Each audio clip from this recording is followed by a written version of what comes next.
much Cha Hyun respects Sung Jinwoo? Or what about Igris? How much does Jinwoo's loyal shadow really respect Master? Well, that's exactly what we're going to break down in today's video. We'll be giving each character a percentage of how much they respect Jinwoo, starting with the ones who have the least respect, working our way up to the ones who have the most. So, let's get right into it with the first character, Candiaru, or as most people know him by, the Architect. This guy doesn't just have no respect for Jinwoo, he's got negative respect, minus 20%. Candiaru is a straight-up psychopathic, egotistical maniac who despises humanity to his core. So, when Ashbourne made the choice to make Jinwoo his vessel, Candiaru completely lost it. He saw Jinwoo as nothing more than a weak, insignificant human who didn't deserve to become Ashbourne's vessel. Next up is Tarnak, who's got minus 15% respect for Jinwoo. Like the Architect, Tarnak can't stand humanity and thinks it's downright insulting that someone like Jinwoo, a mere human, would become the next Shadow Monarch.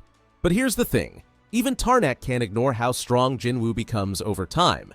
Still, his hatred for humans runs so deep that he could never respect Jinwoo. Moving on to another monarch, we've got Queresha, the Monarch of Plague, with minus 10% respect for Jinwoo.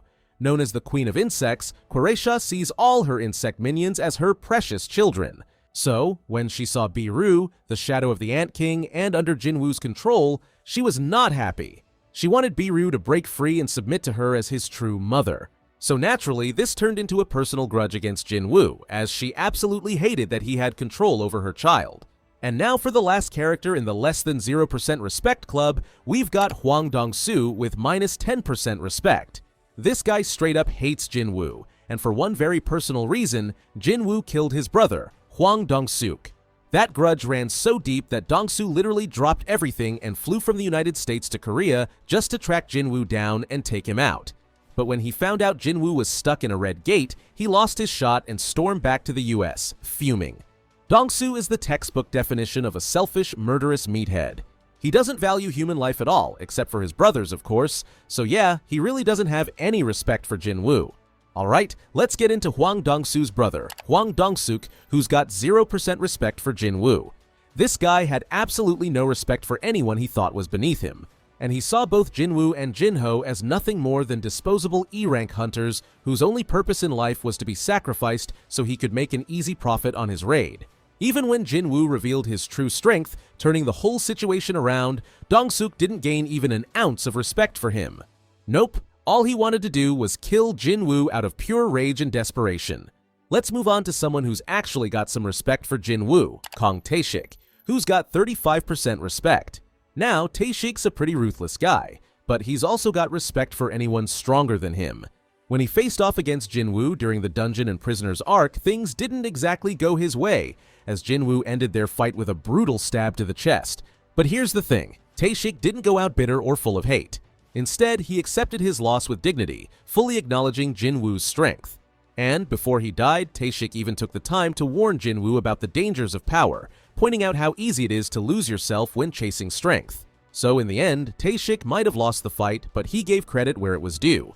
And that's why he's got more respect for Jinwoo than some. Now we've got a national level hunter, Liu Zhigang, and this guy's got 55% respect for Jinwoo. Now Zhigang is one of the strongest hunters on the planet, and someone at his level doesn't hand out respect easily. But when it comes to Jinwoo, oh, he's got plenty of respect. Zhigang straight up told a Chinese reporter that Jinwoo wasn't just stronger than him, he was worlds above him. And if anyone doubted that, well, he thought they were fools. We also see how Zhigang treats those he respects, as after the International Guild Conference, he went up to Jinwoo, shook his hand, and even congratulated him for putting Thomas Andre in his place. So Zhigang's respect is earned, not given, and Jinwoo definitely earned it in his eyes. Next up, we've got Bak Yoonho, who's got 60% respect for Jinwoo. This guy was one of the first to really understand what made Jinwoo so terrifying. His strength had no ceiling. So when Yoonho realized Jinwoo would just keep getting stronger, he was absolutely shocked. Like, how is that even fair? But it wasn't just shock, it was admiration. Yoonho respected Jinwoo's power and potential, and he even said to Jinwoo, "I always believed that a single hero couldn't end a war by himself. But after recent events, I'm starting to think that maybe I was wrong." That's a huge statement, especially coming from someone like Yoonho, who's no pushover himself. Moving on to another national level hunter, Thomas Andre, who's got 65% respect for Jinwoo. After their intense battle in the States, where Jinwoo nearly ended him, Thomas didn't hold a grudge. Instead, he showed nothing but respect. But what really earned Jinwoo his respect wasn't just his crazy power, it was his honor. And Thomas absolutely hates owing people anything, doing literally anything to make sure that he's even. So, that's why he flew all the way to Korea just to treat Jinwoo to a meal and give him Kamish's wrath, which was his way of paying Jinwoo back for sparing his guildmates after they attacked him. Next up is Kim Sung-shik, who has 70% respect for Jinwoo. Now, if you remember the double dungeon, Kim wasn't exactly the picture of bravery. He ditched Jinwoo, Joo-hee, and Chi-yul to save his own skin by running through the gates. But, that said, Kim wasn't all bad.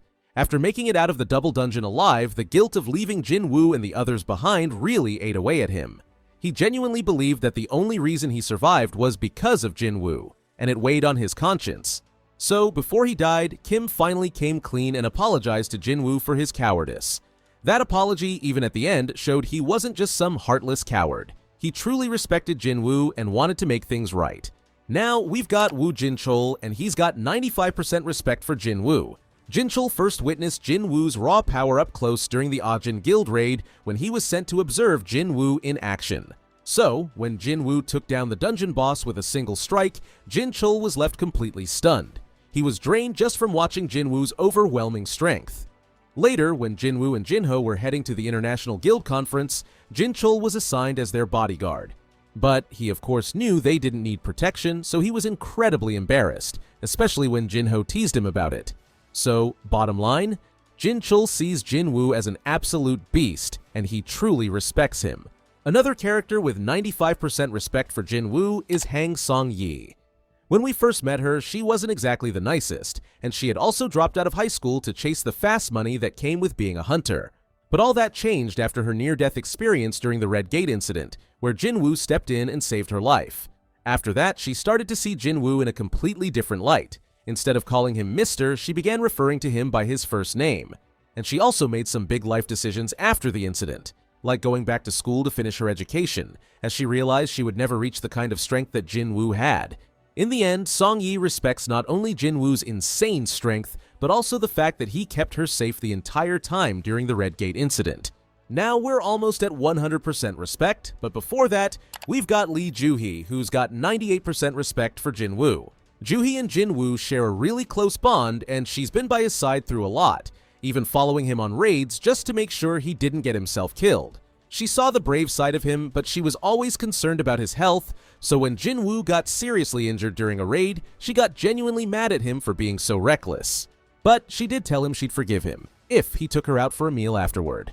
So it's clear she had feelings for Jinwoo, even back when he was just an E-rank hunter and known as the weakest hunter of mankind. But after the Double Dungeon and the Dungeon and Prisoners arc, Joo-hee retired.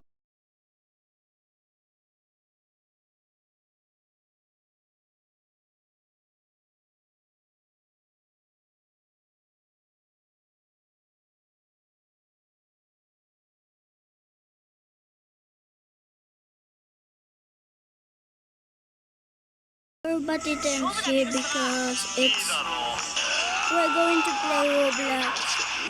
I'm going to play Roblox with my cousin.